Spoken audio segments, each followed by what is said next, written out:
ఈ యొక్క deputy chief minister ఈ చీఫ్ మినిస్టరు నవ్వడం చూస్తే ఇంత దౌర్భాగ్యమైనటువంటి వ్యక్తి మనకు ముఖ్యమంత్రిగా ఉండాడా అనిపిస్తోంది. అనేక సందర్భాల్లో పేద ఏడుపు ఏడుస్తూ ఉంటాడు చంద్రబాబు నాయుడు. మమ్మల్ని ఘోరంగా అవమానించినారు, మా భార్యలను తిట్టినారు, మా కుటుంబాలను అనవసరంగా వచ్చి రోడ్డు మీదకి ఏడ్చినారు, చాలా నీచంగా సంస్కారం లేకుండా ఈ యొక్క వైఎస్ఆర్ కాంగ్రెస్ పార్టీ నాయకులు వ్యవహరిస్తున్నారనేటువంటి మాటలు చాలా సందర్భంలో ఈ deputy chief minister Pawan Kalyan నోట్లో నుంచి ఈ యొక్క చీఫ్ మినిస్టర్ చంద్రబాబు నాయుడు నోట్లోంచి మనం విన్నాం. ఎందుకు మాట్లాడడం లేదంటే అవి చెప్పుకోవడం మాకు సిగ్గుచేటు. ఇటువంటి వెధవలు ఏమన్నా చేస్తే దాన్ని మళ్ళా పబ్లిసిటీ ఇవ్వాలని చెప్పి మేము అనుకుంటాం. కానీ మీ యొక్క తెలుగుదేశం, మీ యొక్క జనసేన వంటి నాయకులు మీకు సిగ్గు లేదు, మానం లేదు. మీ భార్యను తిట్టేట్టు మీరు గొప్పగా చెప్పుకుంటారు. ఆ సంస్కృతి మాకు లేదు. నేను చెప్పుకోం వాడమ్మ వాడు ఎవడో వెదవడో మాట్లాడితే వాడి కర్మకు వాడిని ఫోన్ చెప్పి మొదలు పెడతాం. అవి చూపించి మీరేమో ఒకవైపు సానుభూతి పొందాలని ప్రయత్నం చేస్తారు, ఒకవైపు మాకు సభ్యత లేదని చెప్పి మీరు చూపించే ప్రయత్నం చేస్తారు, ఒకవైపు సింపతి పొందేదాన్ని మీరు ప్రయత్నం చేస్తారు. మాకున్నటువంటి హుందాతనం ఏంటంటే ఎవడైనా చౌకబారుగా వాడు వివరిస్తే అటువంటి వెదవడిన ప్రవర్తిస్తే అవి మళ్ళా మనం చెప్పుకోవడం మనకే సిగ్గు చేయడం చెప్పి దాని గురించి మేము పట్టించుకోకుండా పోవడం, దాన్ని ఆసరాగా తీసుకొని ఈరోజు మా పార్టీ క్యాడర్లను, మా పార్టీ లీడర్లను అసభ్యతకు మారుపేరుగా మీరు ప్రచారం చేస్తున్నారు, అశ్లీలకు మారుపేరుగా మా పార్టీ లీడర్ని ప్రొజెక్ట్ చేస్తున్నారు. నేను అడిగినటువంటి ప్రశ్నకు సమాధానం చెప్పు చంద్రబాబు నాయుడు అండ్ పవన్ కళ్యాణ్ మీ ఇద్దరు. అసెంబ్లీలో జరిగినటువంటి సాంస్కృతిక కార్యక్రమాల్లో మీ వెకిలి చేష్టలు ఎప్పుడు నవ్వడు చంద్రబాబు నాయుడు. ఏ రోజు కూడా నవ్విన పాపాన పోలే. అటువంటి వ్యక్తి వెకిలిగా సునకానందంతో కొట్టుమిడిచి అని గచ్చబెట్టి నవ్వినాడు. ఏమయ్యా అంత నవ్వు ఎందుకు వచ్చింది నాకు అర్థం కావడం లేదు. చంద్రబాబు నాయుడు చెప్పు ఒకసారి, నీ భార్యను ఎవడైనా అన్నప్పుడు నువ్వు పడతావు అదే మాట, అప్పుడు రాదే నీకు నవ్వు, ఇప్పుడు ఎందుకు వచ్చింది నవ్వు అని అడుగుతున్నా.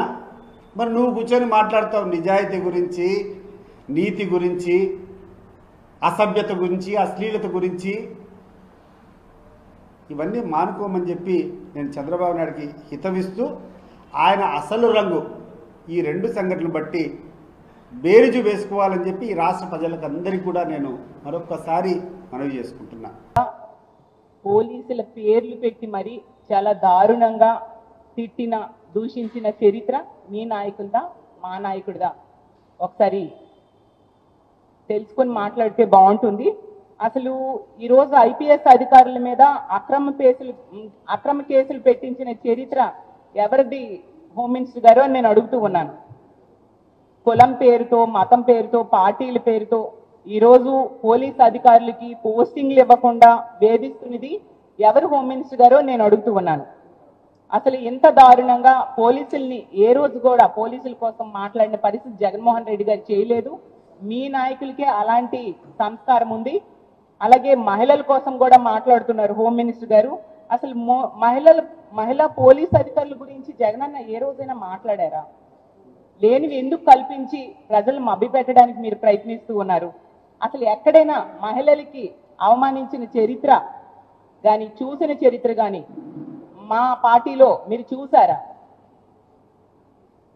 ఈరోజు తీసుకుంటే ఎవరైతే తప్పులు, ఏ పోలీసులు అయితే తప్పులు చేస్తారో, ఎవరు టీడీపీ ఏజెంట్లుగా వ్యవహరిస్తారో, ఎవరైతే అక్రమ కేసులు పెడతారో, ఎవరైతే రామగిరి ఎస్ఐల ఎంపీటీసీలను ఎత్తుకెళ్తారో అలాంటి వాళ్ళని మాత్రమే తెలుగుదేశం పార్టీ తాలూకా బట్టలు ఊడదీసి కాకి బట్టలు వేయిస్తాను అనే ఉద్దేశంతో జగన్మోహన్ రెడ్డి గారు మాట్లాడిన విషయం మీరు మర్చిపోవద్దు. ఏ మహిళనైనా కూడా అమ్మ అని మాతృభావంతో జగన్మోహన్ రెడ్డి గారు పిలుస్తారు, అదే విధంగా వ్యవహరిస్తారు. అంతగా మహిళలంటే ఎంతో గౌరవం జగన్మోహన్ రెడ్డి గారికి. ఈవెన్ అతను ముఖ్యమంత్రిగా పనిచేసిన 5 సంవత్సరాల్లో కూడా మహిళల్ని ఆర్థికంగా, రాజకీయంగా, సామాజికంగా ఉన్నత స్థానంలో కూర్చోబెట్టడానికి ఎంతగానో కృషి చేశారు. ఒక మహిళా పక్షపాత ముఖ్యమంత్రిగా 5 ఏళ్లు పరిపాలించారు. అసలు ఈ రాష్ట్రంలో మహిళలందరూ తమ సొంత అన్న ముఖ్యమంత్రి అయితే ఎలా ఉంటుందో అలాంటి భద్రతని భరోసాని జగనన్న ముఖ్యమంత్రిగా ఉండేప్పుడు ఆ రోజు పొందిన విషయం మీరు మర్చిపోవద్దు అని తెలియజేస్తారు. గవర్నమెంట్ మాట్లాడదు, హార్డ్ కోర్ సనాతని కూడా మాట్లాడదు.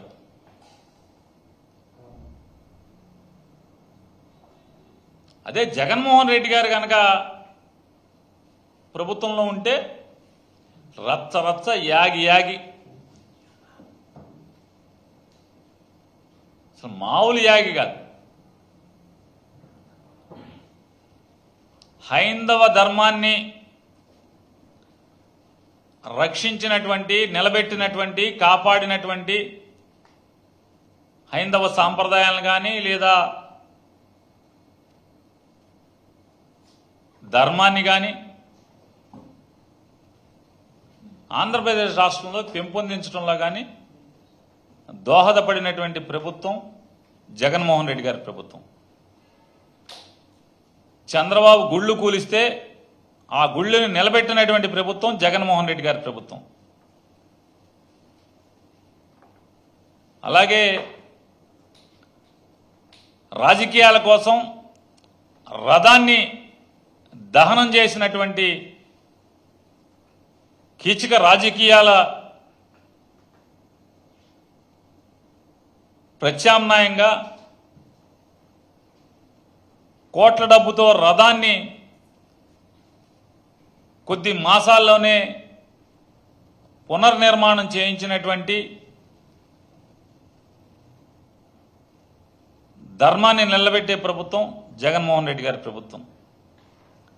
రాజకీయాల కోసం దేవుళ్ళ శిరస్సుల్ని కూడా వదలనటువంటి దుర్మార్గ రాజకీయాలు నడుమ మళ్ళీ ఆ దేవుడి యొక్క ఆకృతిని, ఆకారాన్ని దర్శనీయంగా తయారు చేసి నిలబెట్టినటువంటి ప్రభుత్వం జగన్మోహన్ రెడ్డి గారి ప్రభుత్వం. గోవుల్ని రక్షించిన ప్రభుత్వం, గో సంపదని పెంపొందించినటువంటి ప్రభుత్వం, తిరుపతిలో గోవుల యొక్క ప్రాధాన్యతని, విశిష్టతని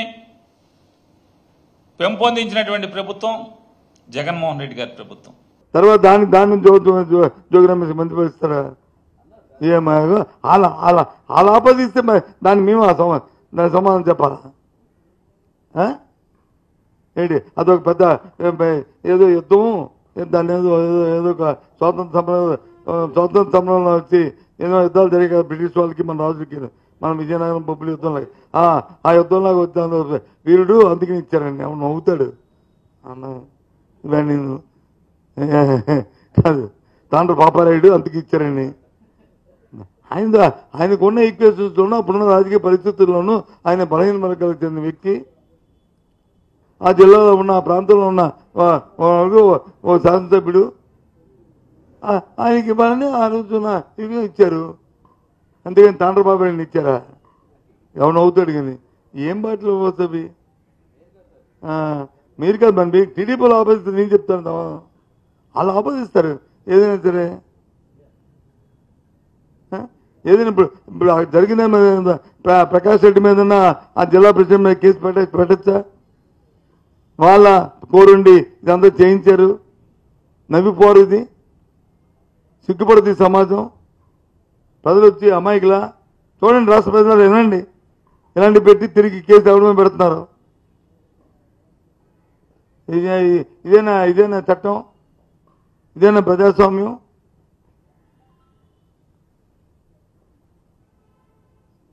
అందుకే మేము డిమాండ్ చేస్తున్నాం. ఆ రోజు చెప్పాం, మిర్చాయితీలో వెళ్ళినప్పుడు వచ్చి ఏం జరిగిందో ఆ రోజు వైఫల్యం గురించి. మళ్ళీ సేమ్ రిపీట్ అయింది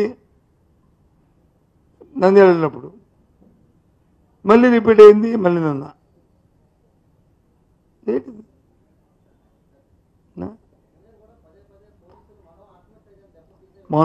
మన పోలీసులు ఆత్మహత్య, పోలీసులతో పరివర్తన మార్చుకోమని చెప్తున్నాం.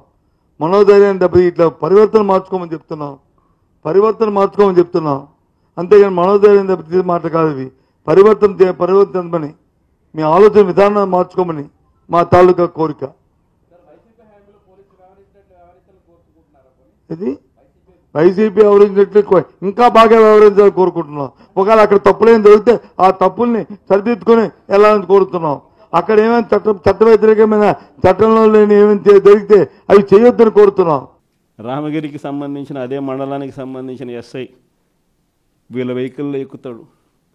ఎక్కి ఈ ప్రతి ఎంపీటీసీలతోనూ వీడియో కాల్తో ఆ పక్క ఎమ్మెల్యేతోనూ ఎమ్మెల్యే కొడుకుతోనూ మాట్లాడిస్తారు.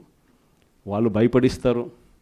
మీ ఇంట్లో మీ అమ్మ మీ నాయన ఇంటికి రావాలంటే ఖచ్చితంగా ఎంపీటీసీ ఎలక్షన్లలో వాళ్లకు అనుకూలంగా ఓటేస్తేనే జరుగుతుందని బెదిరిస్తారు. అయినా కూడా మన ఎంపీటీసీలు ఎక్కడా కూడా తలగ్గకపోయేసరికి ఎలక్షన్ టైం దాటిపోయేదాకా వాళ్ళని తిప్పుతూ ఎంపీడీఓ కార్యాలయానికి తీసుకొని పోకుండా కోరం లేదని ఎన్నిక వాయిదా. తర్వాత వాళ్ళందరినీ పెనుగొండకు తీసుకుపోయారు. అక్కడికి తీసుకొని పోయి అక్కడ వాళ్ళందరినీ బైండ్ ఓవర్ చేసే కార్యక్రమం వీళ్ళు చేస్తారు. ఏమయ్యా ఈ అన్యాయం అని చెప్పి మన పార్టీ జిల్లా అధ్యక్షురాలు ఉషమ్మ గట్టిది స్టీల్ లేడీ అని చెప్పాలి. ఆవిడతో పాటు కంటెస్ట్ చేసిన ఎమ్మెల్యే ఇద్దరు పోయి మా ఎంపీటీసీలు మీరు ఎలా నిర్బంధిస్తారని చెప్పి పెనుగొండలో ఆయన ధర్నా చేస్తే ధర్నా చేసినందుకు వీళ్ళ మీద కేసులు. వీళ్ళు మా పార్టీకి సంబంధించిన మా ఎంపీటీసీలకు తోడుగా నిలబడేదానికి వీళ్ళు పోతే వీళ్ళ మీద కేసులు పెట్టి అరాచకం సృష్టించే కార్యక్రమం ఇద్దరితో ఆగల. మళ్ళీ రామగిరిలో మళ్ళీ ఎన్నిక జరపాల్సి వస్తుంది కాబట్టి భయానక వాతావరణం క్రియేట్ చేయడం కోసం అని చెప్పి లింగమయ్య అని చెప్పి మన పార్టీకి సంబంధించిన ఒక కురుబ నాయకుడు, ఒక బీసీ నాయకుడు ఏకంగా యాక్టివ్గా ఉన్నాడు అని ఆ మనిషిని కొట్టి చంపారు. నిజంగా ఆశ్చర్యం అనిపించింది, బాధ అనిపించింది. ఎందుకు ఈ రాజకీయాలు ఈ స్థాయికి దిగజారుస్తున్నారు అని చెప్పి. అరే మంచి చెయ్యి, సూపర్ 6 హామీ ఇచ్చినాం, సూపర్ 7 హామీ ఇచ్చినాం, పిల్లలకు చేయాల్సిన ఫీజు రీయింబర్స్మెంట్ బకాయిలు పెండింగ్లో పెట్టాం, ఆరోగ్యశ్రీ బకాయిలు పెండింగ్లో పెట్టాం, రైతులకు అన్యాయం చేస్తూ ఉన్నాం. ఇవన్నీ సరిదిద్దుకొని మంచి చెయ్యి, ప్రజల మనసుల్లో స్థానం సంపాదించుకుంటే ఆటోమేటిక్లీ ప్రజలు ఓట్లు వేస్తారు. కానీ ఈ మాదిరిగా దిగజారిపోయి మనుషులను చంపే స్థాయిలో రాజకీయాలు చేయడం మొదలు పెడితే, దానికి పోలీసులను ఉపయోగించుకునే కార్యక్రమం చేస్తే వ్యవస్థలు ఎంత దిగజారిపోతాయి అని చెప్పడానికి పూర్వపు రోజుల్లో మనం అంతా బీహార్ గురించి మాట్లాడేవాళ్ళం. బీహార్లో ఎలా ఉండేటివి, బీహార్లో అలా ఉండేటివి అని. ఈరోజు బీహార్ గురించి మాట్లాడాల్సిన పనుల ఆంధ్ర రాష్ట్రం ఎలా ఉంది అని చెప్పి చూస్తే బీహార్ను మించిపోయిన పరిస్థితిలో ఆంధ్ర రాష్ట్రం కనిపిస్తూ ఉంది. ఈరోజు ఆంధ్ర రాష్ట్ర పరిస్థితి. ఇలాంటి పరిస్థితుల మధ్య మనం యుద్ధం చేస్తూ ఉన్నాం. మీ అందరికీ నేను ఒకటే చెప్తా ఉన్నా, కష్టాలు శాశ్వతం కాదు.